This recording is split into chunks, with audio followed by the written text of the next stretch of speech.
West লন্ডনে একটা আড্ডায় বসেছিলাম। সেখানে আলোচনা শুরু হলো।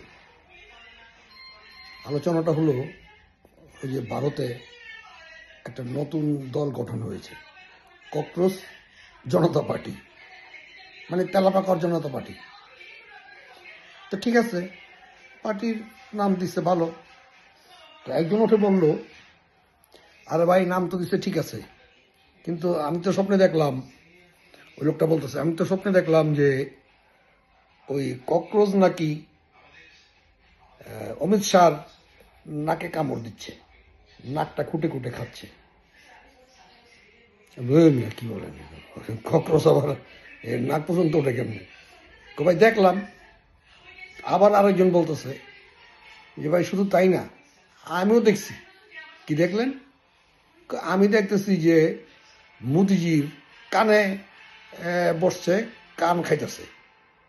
দেন মিয়া, ফালতু কথা বাদ দেন। না ভাই, স্বপ্ন দেখছি। স্বপ্ন তো স্বপ্নই। তো আসলে কি, ককরোচ জনতা পার্টি মানে ভারতীয় জনতা পার্টি, আর অন্য হলো তেলাপোকার জনতা পার্টি। আসলে কি নাক কান খাবে নাকি? প্রশ্ন রইল।